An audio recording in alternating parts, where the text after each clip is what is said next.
A financial dispute over this property has a business owner in trouble with OU. Flu season is in full swing, but a different outbreak has people worried. And in sports, the Ohio women's basketball team looks to get back on track after just their fourth loss all season. Newswatch starts right now. Broadcasting live from WOUB TV in Athens, this is Newswatch. Good evening, I'm Steven Hernandez. Thanks for joining us. An Athens businessman now owes Ohio University over $20,000 for improperly billing the school for improvements made to his personal property. An audit report released this week names Athens landowner John Wharton. Wharton signed a lease with the university in 2015 for his property at 31 Coventry Lane in Athens. In the agreement, Wharton was given the power to bill OU for maintenance and repairs by the university's request. However, OU says that Wharton billed the university over $20,000 for repairs they never requested.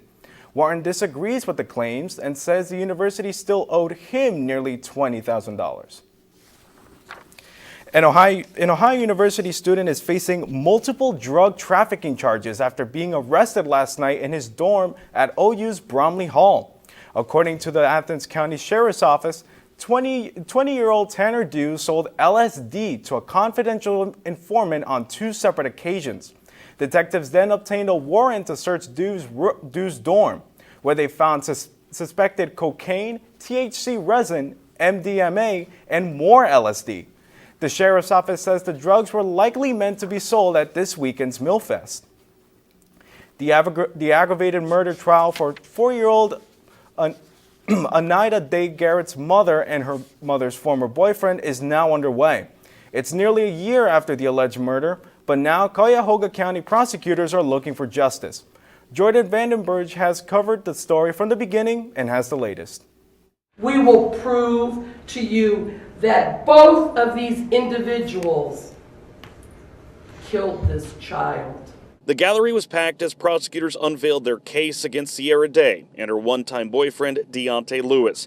In their opening statements, prosecutors told the jury that the evidence will show that Anaya severely suffered in the days leading up to her death. It was a long, prolonged death, and the medical examiner will tell you that, because as a result of blunt force trauma, she suffered a stroke.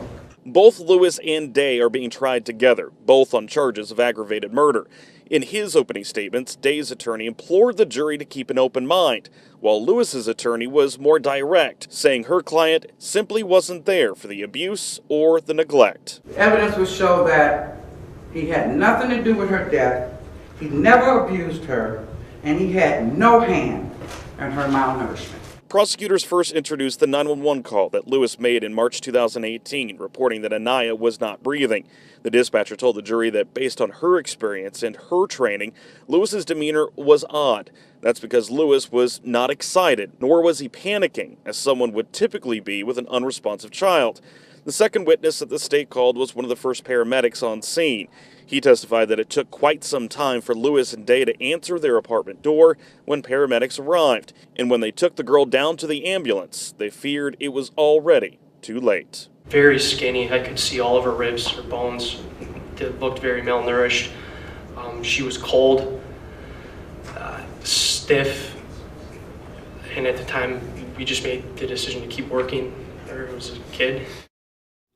Both Day and Lewis are facing charges of aggravated murder, felonious assault, permitting child abuse, 3 counts of endangering children, and tampering with evidence. A Roman Catholic diocese in Columbus made public the names of 34 priests it says have been credibly accused of sexually abusing minors. The Diocese of Columbus says it reviewed files of nearly 2,000 clergy who served there since its formation in 1868. The list includes allegations investigated while priests were still living, after they had died, and whether the abuse happened inside or outside the diocese.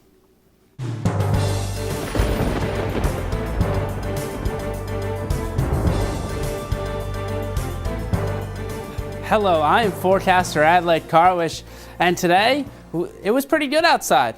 Right now, 42 degrees, humidity at 67%, Winds out to the north-northeast at 0 to 5 miles per hour. Let's take a look all around the temperatures in our local area. Athens, Columbus at 43, Athens at 43, Ripley at 40, Jackson at 40, Chillicothe at 40. So all around in the lower all in the lower 40s. And let's continue on here with tonight's lows. And we'll take a look at the headlines here. Cold days ahead, nice Saturday, and snowy Sunday. From all those to be seen, everything to be seen there, it's going to be one day ahead, and you should see the lows for tonight as they quickly went past by. All in the mid to lower 20s throughout the night, and all to be seen. And I'll send it back to you, Stephen. As always, thanks for the weather update, Adlai.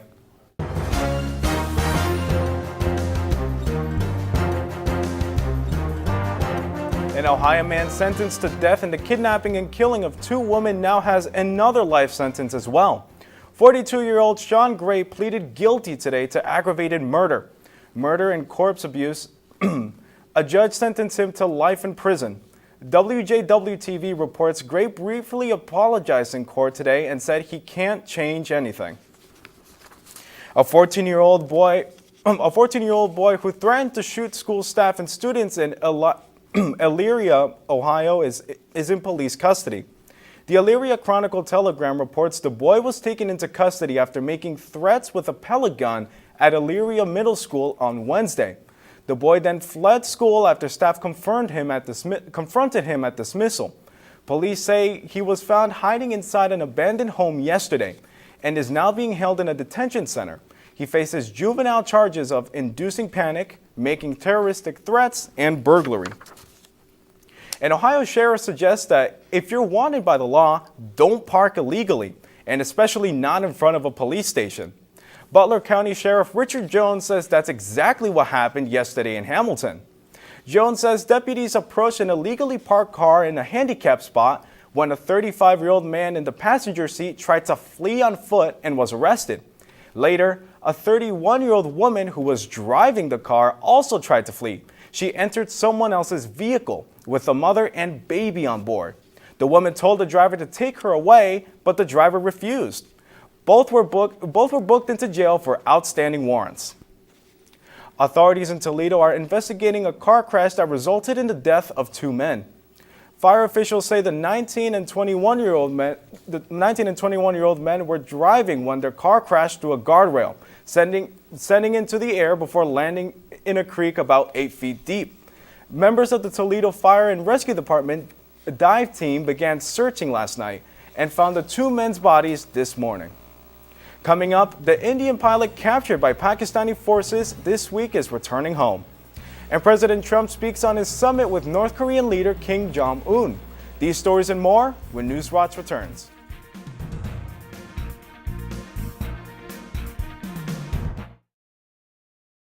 WOUB is member-supported public television. Your contribution keeps WOUB available in your community. Become a member with a gift of $60 or more for access to stream more than 1,000 of your favorite PBS programs through WOUB Passport. Programs like Nature, Sherlock, and all episodes of Downton Abbey and Victoria. Pledge now at WOUB.org. And thank you. This is a box that showed you a world beyond your own. It was just a box. But the world has changed, and so have we. And now the box can be almost any size or shape. And you decide what you want to explore. Anytime, any place. Break out of the box with PBS. Well, if you love TVC basketball action as much as we do, well then we got the show for you. Hardwood Heroes. Come along with us as we will be breaking down all the action every week. It airs Sundays at 11 p.m. and again Mondays at 6 p.m. But remember, our coverage isn't just limited to the show. We have content being posted all week long on our Twitter, Facebook, and even Snapchat. We will also have written recaps posted on our webpage and video recaps on our YouTube channel. So check those out as well. And always remember to be heroic. I loved Ken Burns' series on the Civil War. It was deeply impacting. I love history. To have those stories told through these letters, through stories of love and loss, it rewrote the book on how to tell a story. When television was invented, there were a lot of people who had dreams about what it could do. I think PBS still aspires for and often succeeds at reaching the highest ideals of what television could be.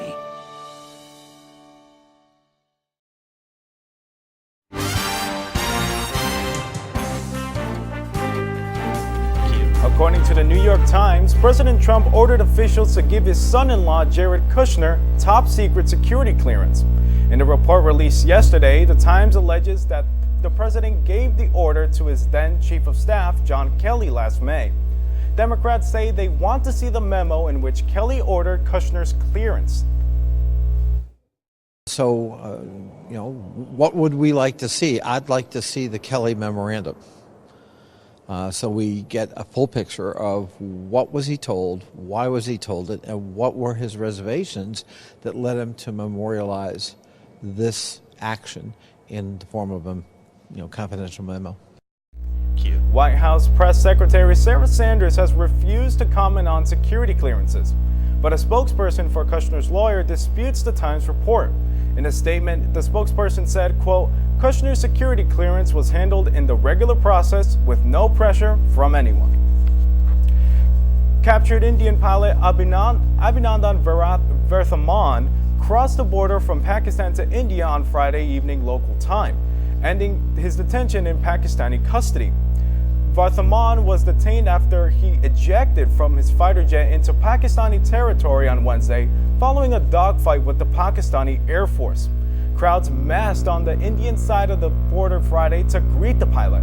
The Pakistani government calls the return a, quote, gesture of peace after tensions between the nuclear-armed neighbors intensified this past week. The historic second summit between the U.S. and North Korea ended without a concrete deal, but talks are expected to continue between Washington and Pyongyang. John Lawrence reports. President Trump back at the White House, not upset with how things turned out in Vietnam. We actually had papers ready to be signed, but it just wasn't appropriate. The president and North Korean leader Kim Jong-un unable to strike an agreement on denuclearizing the Korean peninsula. I want to do it right. I'd much rather do it right than do it fast. Mr. Trump's decision has bipartisan support. The president is to be commended for walking away when it became clear insufficient progress had been made on denuclearization. What he did in North Korea was right. He must do the same thing in China. Hold out because he has the upper hand until we get China to do the right thing. Chinese officials are calling on the U.S. and North Korea to keep the lines of communication open. And although the president hasn't committed to a third summit with Chairman Kim, there's still a bridge between Washington, D.C. and Pyongyang. We are anxious to get back to the table so we can continue that conversation that will ultimately lead to peace and stability, a better life for the North Korean people, and a lower threat. I want to take off the sanctions so badly because I want that country to grow. That country has got such potential, but they have to give up more. I'm John Lawrence reporting. Flu season takes over as we move into March, but another disease has some people worried as well. That story. And next on Newswatch, weather, we'll take a look at your weekend and the snow that's coming on Sunday. And here's a look at your local stats.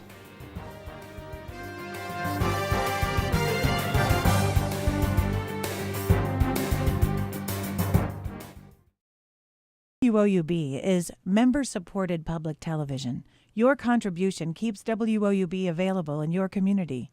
Become a member with a gift of $60 or more for access to stream more than 1,000 of your favorite PBS programs through WOUB Passport. Programs like Nature, Sherlock, and all episodes of Downton Abbey and Victoria. Pledge now at WOUB.org. And thank you. Well, if you love TVC basketball action as much as we do, well, then we got the show for you. Hardwood Heroes. Come along with us as we will be breaking down all the action every week. It airs Sundays at 11 p.m. and again Mondays at 6 p.m. But remember, our coverage isn't just limited to the show. We have content being posted all week long on our Twitter, Facebook, and even Snapchat. We'll also have written recaps posted on our webpage and video recaps on our YouTube channel. So check those out as well. And always remember to be heroic.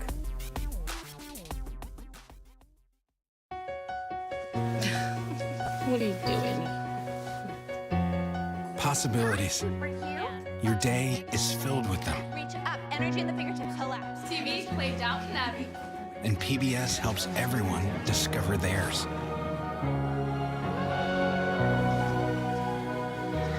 Anytime, anywhere. Up in the sky, you can see it. PBS, we're with you for life. PBS had a special on Pearl Harbor, and once Landon started watching the show about the Arizona, he completely became fascinated. That's Donald Stratton, and that's me. And then his Christmas wish this year was to meet Donald Stratton, one of the survivors from the Arizona. So good to see you, buddy. Everything that Landon has learned from PBS, it's immeasurable. This is for you. Thank you, big guy. He is living proof of the effect that PBS has had on his life.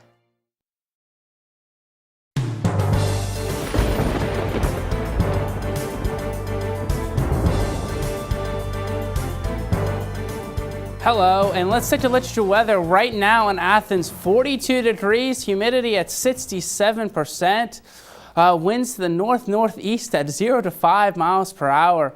Let's take a look at your right now temperatures all over the area. Chillicothe at 41, Columbus at 43, Athens also at 43, Ripley at 40, Jackson at 40. So all around in the low 40s, Ironton's the odd man out with 37. We're going to take a look tonight. 30 degrees and cloudy night. It's going to be cold, below freezing. There will be a slight chance of rain, and not too big. Winds to the north-northwest at 0 to 5 miles per hour. Let's take a look at tonight's lows. Jackson at 30, Chillicothe at 27, Columbus at 26, and Ripley at 37. So a pretty wide range from 37 to 26. Upper 20s to upper 30s for tonight's lows. We'll take a look at tomorrow. It's going to be warmer with a high of 46. Clouds start to develop more and more late as they get ready for the big snowstorm that's coming on Sunday. Winds to the north-northwest at 5 to 10 miles per hour. 46 degrees, pretty warm. Let's take a look at tomorrow in your local area. Columbus at 43, Chillicothe at 45, Jackson at 47, Ripley at 49. So it'll be a pretty nice day for all the college students that are going to Millfest this weekend. Let's take a look at your precipcast. The first one here, you're going to see tonight, you're going to see that cold front moving in will bring a little bit of warmer temperatures. And then here's the big one. Sunday morning, you're going to see this big snowstorm is going to be over there. This is Sunday morning, and you're going to see that push all the way into, we might get snow, we might get rain. It's yet to be determined. We'll see where this front goes, where if we get warmer temperatures, we'll get rain. If we get colder temperatures, we'll get snow. Let's take a look at your weekend outlook here. 30, 46, 34. And Sunday's the most important one with a winter mix at 3 to 5 inches. Saturday's looking pretty good, but it's Sunday that's going to be the one that's definitely going to cause some things. Sunday, 35 degrees, winter mix, 3 to 5 inches possible. 35 degrees is the high, which is pretty high, so we might get freezing rain, might get some rain, snow. Yet to be determined, 3 to 5 inches if we do get snow. And let's take a look at the weekend outlook again, and let's take a look at that. And let's also take a look at and let's send it back to you, Stephen. Thanks for the weather, Adelaide. I'll be ready for rain, snow, or whatever. Thank you. As officials and lawmakers are working to curb the uptick in measles cases across the U.S., there's a new scare being reported, this time at a Chicago airport. As Camilla Bernal reports, officials are hoping to warn anyone who may have been exposed. Measles cases on the rise in the U.S., and the latest scare coming from Chicago Midway International Airport.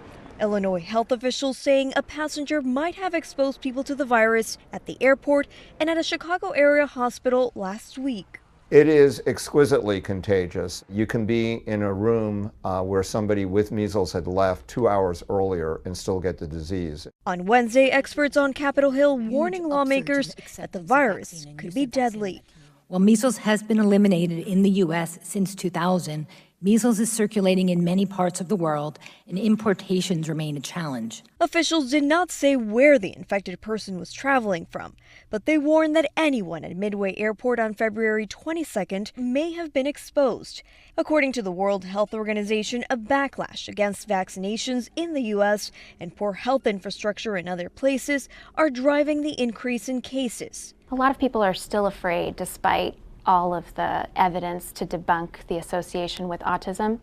In addition to unfounded concerns that vaccines cause autism, families are choosing not to do it because of religious or cultural beliefs. The CDC says studies have shown that there is no link between vaccines and autism.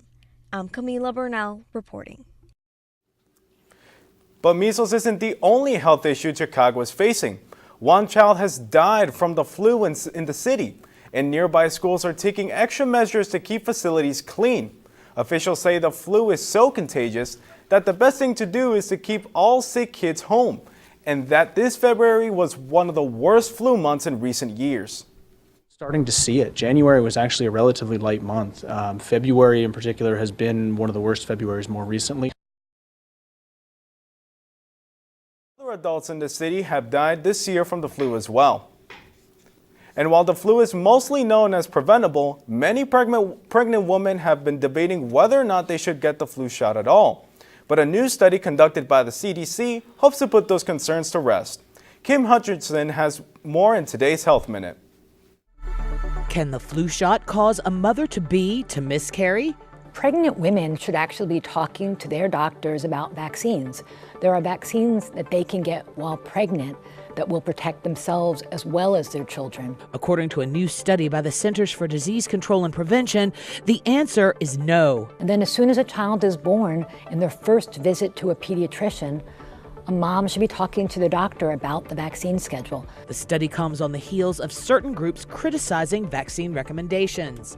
One of the lead investigators of the study says it's not only safe to get a vaccine during pregnancy, it's necessary. The study was conducted between the 2012 and 2014 flu seasons.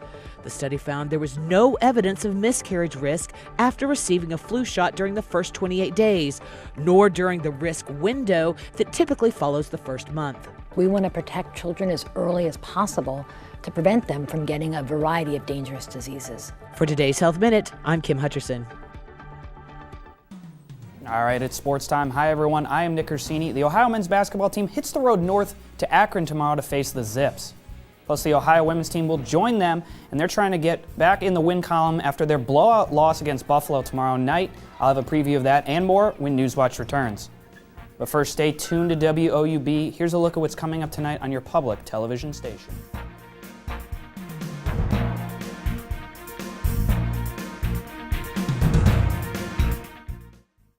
This is a box that showed you a world beyond your own. It was just a box, but the world has changed, and so have we. And now the box can be almost any size or shape. And you decide what you want to explore. Anytime, any place. Break out of the box with PBS.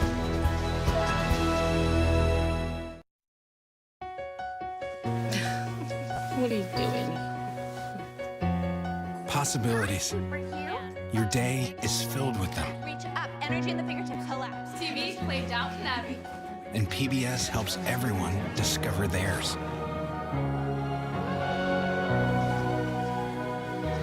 Anytime, anywhere. Up in the sky, you can see it. PBS. We're with you for life. Well, if you love TVC basketball action as much as we do, well, then we got the show for you. Hardwood Heroes. Come along with us as we will be breaking down all the action every week. It airs Sundays at 11 p.m. and again Mondays at 6 p.m. But remember, our coverage isn't just limited to the show. We have content being posted all week long on our Twitter, Facebook, and even Snapchat. We will also have written recaps posted on our webpage and video recaps on our YouTube channel. So check those out as well. And always remember to be heroic. WOUB is member-supported public television. Your contribution keeps WOUB available in your community. Become a member with a gift of $60 or more for access to stream more than 1,000 of your favorite PBS programs through WOUB Passport. Programs like Nature, Sherlock, and all episodes of Downton Abbey and Victoria. Pledge now at woub.org. And thank you.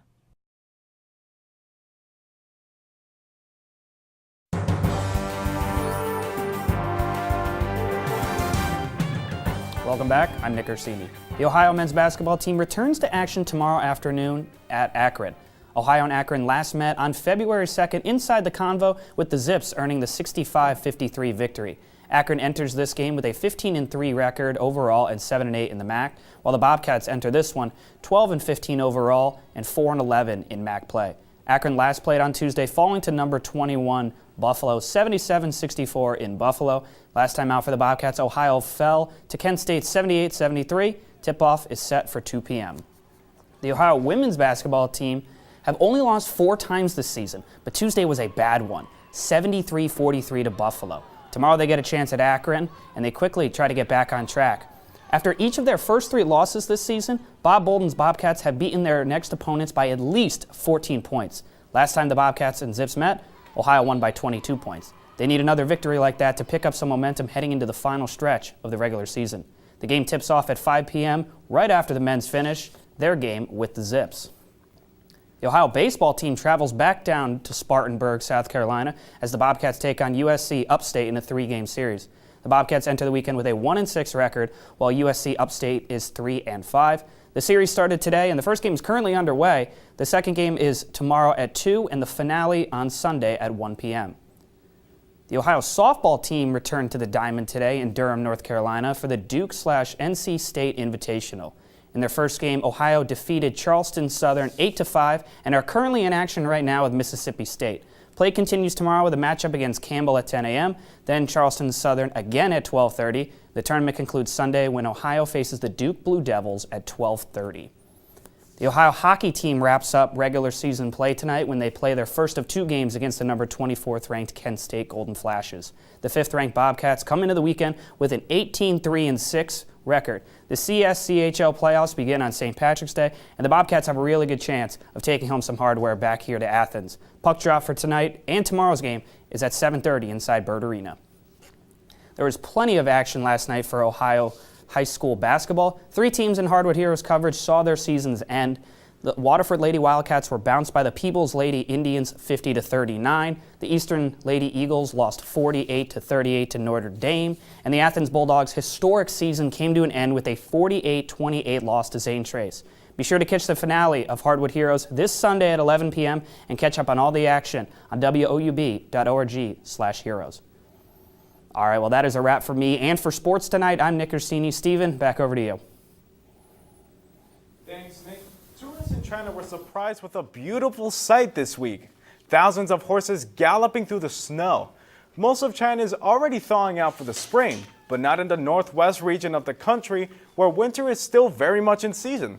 The area has been dubbed the, quote, home to horses from heaven by locals, and this week's occurrence helped the region live up to just that. Now let's head over to Adelaide for our last look at our weather. And let's take a look at the weather here. 30 tomorrow. Let's take a look at your weekend weather here. 30 tomorrow, 46 on Saturday, 34 on Sunday. All looking pretty good. Let's take a look at your 7-day outlook here.